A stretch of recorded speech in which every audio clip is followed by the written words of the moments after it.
اعوذ باللہ من الشیطان الرجیم بسم اللہ الرحمن الرحیم یا عباد لا خوف علیکم، اور ان سے کہا جائے گا اے میرے بندو تم پر کوئی خوف نہیں، الیوم ولا انتم تحزنون، نہ آج تم پر کوئی خوف ہے اور نہ تمہیں کسی بھی اعتبار سے رنجیدہ ہونے کی ضرورت ہے۔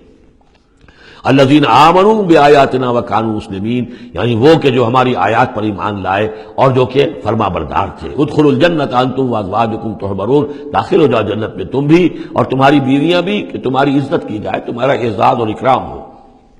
یطاف علیہم بصحاف من ذہب، اب ان پر جو ہے خادم جو ہے گردش میں ہوں گے، ان کے رکابیاں ہوں گی سونے کی، واکواب اور آب خورے ہوں گے۔ وفیہا ما تشتہی الانفس، اور وہاں ہوگا ان کے لیے وہ سب کچھ جو جس کی اشتہا ہے، جو بھی انسان کے اندر ہے، اس کے نفس کے اندر جس چیز کی اشتہا ہے، خواہش ہے، طلب ہے، وہ سب کا سب وہاں فراہم کر دیا جائے گا۔ وتلذ الاعین، اور جس سے کہ نگاہیں جو ہے وہ لذت حاصل کریں۔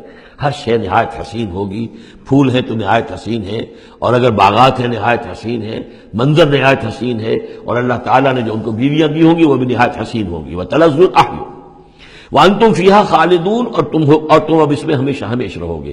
وتلک الجنۃ التی اورثتموہا بما کنتم تعملون، اور یہ جنت ہے وہ جس کے تم وارث بنائے گئے ہو ان کاموں کی بنا پر جو تم کرتے رہے۔ اللہ کی طرف سے ہمیشہ آتا ہے یہ تمہارے اعمال کا ثمر ہے۔ بندہ یہ کہے گا اللہ نہیں، یہ تیرا فضل ہے، تیرا کرم ہے، ہم یہاں نہیں پہنچ سکتے تھے، الحمدللہ الذی ہدانا لہذا وما کنا لنہتدی لولا ان ہدانا اللہ، لیکن یہ کہ اللہ تعالیٰ کی طرف سے قدر افزائی کے لیے، قدر دانی کے لیے فرمایا جائے گا یہ تمہارے اپنے اعمال کا نتیجہ ہے۔ لکم فیہا فاکہۃ کثیرۃ منہا تاکلون، اب اس میں تمہارے لیے بڑے کثیر میوے ہیں، ان میں سے تم کھاتے ہو۔ ان المجرمین فی عذاب جہنم خالدون، اس کے برعکس جو مجرم ہوں گے وہ جہنم کے عذاب میں ہوں گے ہمیشہ ہمیشہ رہنے والے۔ لا یفتر عنہم وہم فیہ مبلسون، ان پر کبھی کوئی ہلکا، کبھی نہ کوئی وقفہ دیا جائے گا نہ تخفیف کی جائے گی، اور وہ رہیں گے اس کے اندر بالکل نا امید ہو کر کہ اب کوئی شکل ہماری یہاں سے چھٹکارے کی نہیں ہے۔ وما ظلمناہم، ہم نے ان پر کوئی ظلم نہیں کیا، ولکن کانوا ھم الظالمین، یہ وہی لوگ تھے جنہوں نے ظلم کیا اپنی جانوں پر۔ وقالوا ونادوا یا مالک، اور وہ ندا کریں گے، یہ مالک جو ہے یہ جنت کا داروغہ ہے، جہنم کا داروغہ ہے۔ اے مالک، یا مالک لیقضی علینا ربک، اب تو تیرا رب کو چاہیے کہ اب ہمارا فیصلہ چکا دے، ختم کر دے ہمیں، اب یہ عذاب کی سختی مزید جھیلی نہیں جا رہی، کسی طریقے سے تیرا رب جو ہے مالک ہم پر آخری فیصلہ کر کے اور ہمارا قصہ چکا دے۔ قال انکم ماکثون، وہ جواب دے گا نہیں، تمہیں رہنا ہے، ہمیشہ ہمیشہ رہنا ہے۔ لقد جئناکم بالحق، ہم تو تمہارے پاس لے آئے تھے سچا دین، سچی تعلیمات، ولکن اکثرکم للحق کارہون، لیکن تمہاری اکثریت جو ہے وہ حق کو ناپسند کرتی ہے۔ ام ابرموا امرا فإنا مبرمون، کیا انہوں نے کوئی معاملہ طے کر لیا ہے، کوئی فیصلہ کر لیا ہے؟ اب یہ جو کشاکش ہو رہی تھی قریش مکہ کے اور حضور کے مابین، اب اس میں ہے کہ کیا انہوں نے کوئی فیصلہ پختہ کر لیا ہے، یعنی فیصلہ کر لیا کہ نہیں مانیں گے، کسی صورت نہیں مانیں گے۔ فإنا مبرمون، تو ہم بھی پھر فیصلہ کیے لیتے ہیں۔ ام یحسبون انا لا نسمع سرهم، کیا ان کا یہ خیال ہے کہ ہم سنتے نہیں ہیں جو یہ بیٹھ کر خفیہ جو کرتے ہیں تدبیریں اور جو آپس میں مشورے کرتے ہیں، وَنَجْوَاهُمْ، اور جو نجوا کرتے ہیں، بلا کیوں نہیں، وَرُسُلُنَا لَدَيْهِمْ يَكْتُبُونَ، ہمارے تو ایلچی ہوتے ہیں ان کے پاس جو لکھ رہے ہوتے ہیں، ساری رپورٹ ہمارے پاس آ جاتی ہے، انٹیلیجنس ہماری جو ہے وہ بہت چوکنی ہے۔ قل ان کان للرحمن ولد فانا اول العابدین، اے نبی کہہ دیجئے ان سے اگر رحمان کا کوئی بیٹا ہوتا تو سب سے پہلے میں پوجتا اس کو۔ ظاہر بات ہے میں رحمان کو پوجنے کے لیے تیار ہوں، تو اس کا بیٹا ہوتا پھر واقع کوئی اولاد ہوتی اس کی کوئی واقع، تو میں اس کو کیوں نہ پوچھتا، ہے ہی نہیں۔ یہ ہے در حقیقت تعلیق بالمحال، ایک شے جو ہے ہی نہیں اس کو کہنا کہ اگر ایسا ہوتا تو میں پوچھتا اس کو، ظاہر بات ہے کہ ہے ہی نہیں اور نہ اس کا امکان ہے، تو پوجنے کا کوئی سوال نہیں۔ اس سے ایک واقعہ بھی ہے میری زندگی کا۔ ٹورنٹو میں ایک قادیانی سے بحث ہوئی تھی، اس نے کہا کہ حضور نے فرمایا تھا کہ اگر ابراہیم میرے بیٹے زندہ رہتے تو یہ نبی ہوتے، لو عاش ابراہیم لکان نبیا۔ وہ جو ماریہ قبطیہ سے رضی اللہ عنہا جو آپ بیٹا دیا تھا اللہ نے، اس کے بارے میں حضور نے فرمایا اگر یہ زندہ رہتے تو نبی ہوتے، تو اس نے کہا اس کا مطلب یہ کہ نبوت ختم تو نہیں ہوئی۔ وہاں میں نے دلیل کے طور پر کہا کہ جب اس طرح کی شرط کی بات ہوتی ہے تو یہ تم دیکھو، ان کان للرحمن ولد فانا اول العابدین، اگر ہے کوئی بیٹا اللہ کا تو میں سب سے پہلے پوچھتا ہوں، تو یہ در حقیقت نفی کا انداز ہے، نہ ابراہیم میں زندہ رہنا تھا نہ نبوت جاری رہنی تھی۔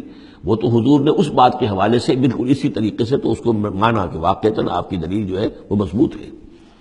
سبحان رب السماوات والارض رب العرش عما یصفون، پاک ہے تمام آسمانوں کا رب اور زمین کا رب، مالک اور آقا، رب العرش ہے اور جو تخت کا رب ہے، تخت کا مالک ہے، عما یصفون، ان تمام چیزوں سے جو یہ بیان کرتے ہیں، فذرہم یخوضوا ویلعبوا، تو اے نبی ان کو چھوڑیے، یہ غور و خوض میں لگے رہیں، مین میخ نکالتے رہیں اور یلعبوا کھیل کود کرتے رہیں اور استہزاء کرتے رہیں، تبصر کرتے رہیں، حتی یلاقوا یومہم الذی یوعدون، یہاں تک کہ پھر ان کی ملاقات ہو جائے ان کے اس دن سے جس کا ان سے وعدہ کیا جا رہا ہے۔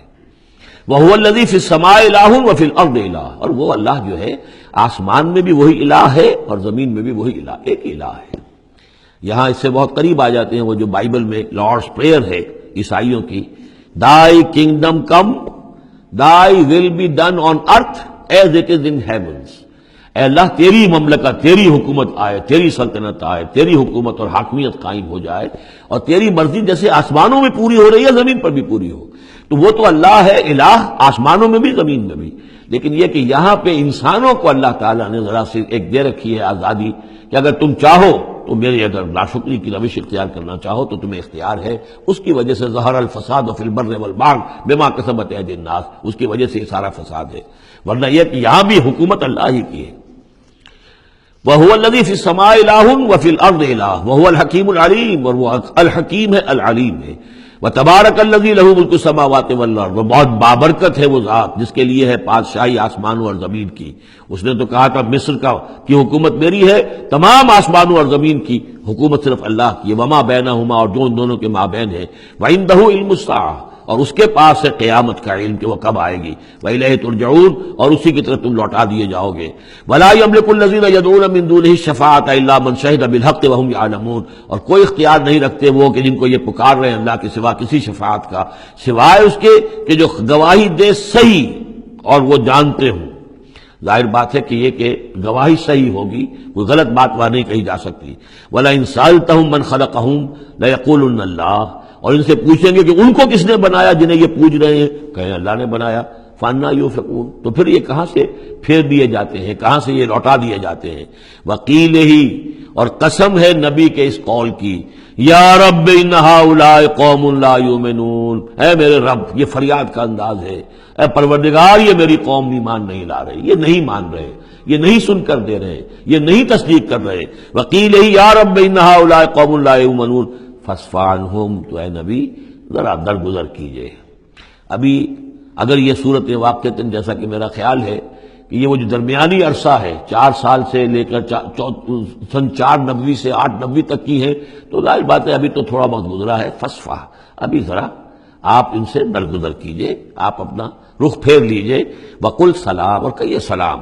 وقالوا سلاما، اگر یہ آپ کے ساتھ الجھتے ہیں، الٹی سیدھی باتیں کرتے ہیں، استہزاء اور تبصر کرتے ہیں، وَإِذَا خَاطَبَهُمُ الْجَاهِلُونَ قَالُوا سَلَامًا، جو سورہ الفرقان میں پڑھ چکے ہیں۔ قل سلام فَسَوْفَ يَعْلَمُونَ، زیادہ دیر نہیں گزرے گی کہ حقیقت ان پر منکشف ہو جائے گی، حق کا حق ہونا ثابت ہو جائے گا اور باطل کا باطل ہونا ثابت ہو جائے گا۔ صدق اللہ العظیم۔